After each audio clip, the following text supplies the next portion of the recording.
মচমচে কিসমি রেসিপি নিয়ে চলে আসলাম। ঘরে তো দুর্দান্ত ছেলে আছে আমার, সবাই জানেন। তার আবদারে কিন্তু আমি রেসিপিটা তৈরি করছি। ছেলের সাথে টক্কর দিতে মাকে তো পারতেই হবে, তাই না? ছেলে যেমন চালাক, আমিও চালাকি করে কিছু কিছু জিনিস আমি ফ্রিজে রেখে দিয়ে মাংস রান্না করছিলাম। এটা হচ্ছে ডিম রান্না করেছিলাম, সেটা আলু আর পেঁয়াজ কাঁচামরিচ এগুলো তো সাধারণত ঘরেই থাকে, আর ময়দা টুকিটাকি জিনিস দিয়ে কিন্তু বানিয়ে নেব। ছেলে আমাকে দৈনিকই প্যারা দেয় আর কি, কোচিংয়ে যাওয়ার আগে তার খাবার চাই আর চাই। আমিও তো আধুনিক যুগের মা, তাই না? ছেলের সাথে টক্কর দিয়ে টিকেই থাকবো, কারণ ছেলেকে বাইরের খাবার না খাবার দেওয়াটা আমার কিন্তু একটা চ্যালেঞ্জ। এখন কিছু বলবো, ছেলে সন্তান বা মেয়ে সন্তান যেটাই আছে, বাইরে আসলে কিছু খাবার দেওয়ার অনুমতি দিয়ে দেওয়া মানে কিন্তু অনেক ধরনের খাবারই খাইতে পারে।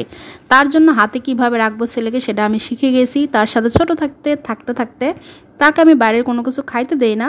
আমার সাথে যাবে, খাবে, বাইরে কেনার টাকা লাগে না, তাই সে কিন্তু অজুহাতে টাকা চাচ্ছে, পারছে না আমার কাছে, কারণ টাকা নিলে তো অনেকভাবে ব্যবহার করতে পারে। সেই জন্য আমি টাকা দেই না, তাকে ঘর থেকেই পেট ভর্তি খাবার দিয়ে মন খুশি রাখার চেষ্টা করি। কত তো হবে আরো বলবো। এখানে কিন্তু সিম্পল ঘরে রান্না করা মাংস, আলু এগুলো দিয়েছি বলছি আপনাদের। তারপরে যে ময়দাটা আসলে দেখানোর দরকার মনে করিনি, তাই দেখাইনি, কারণ এটাই আমরা সবাই চানা করতে পারি আর কি। তেল আর লবণ দিয়ে হালকা জল দিয়ে।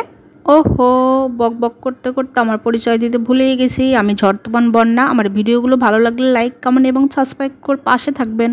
এই যে একটা রুটিটা গোল করতেও যতটা কষ্ট, একটা সন্তানকে সঠিক পথে রাখাও কিন্তু ততটাই কষ্ট মা বাবা হিসাবে। আপনাদের সাথে একটা গল্প শেয়ার করি। ছেলের কোচিংয়ে গেছিলাম, দুই আসলে বান্ধবীর ভিতরে কথোপকথন শুনছিলাম, সেই কথাগুলো আপনাদের সাথে বলি। বলাটা ঠিক হবে কিনা তারপরে বললাম, কারণ কথাটা আমার জানি একটু কেমন লেগেছে।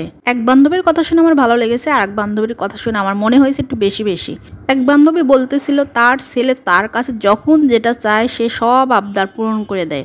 আসলে কি এটা ঠিক? আসলে সন্তানকে সবকিছু বোঝানো উচিত। চাওয়ার সাথে সাথে কোনো কিছু দিলে সেটা কিন্তু সে পরবর্তীতে চাইতেই থাকবে। এটা হয়তো তার ভিতর নাই। সে দেখি খুব গরমের সহিত, মানে অহংকারের সহিত বলতেছে ছেলে যেটা চায় সেটাই সে সাথে সাথে কিনে দেয়।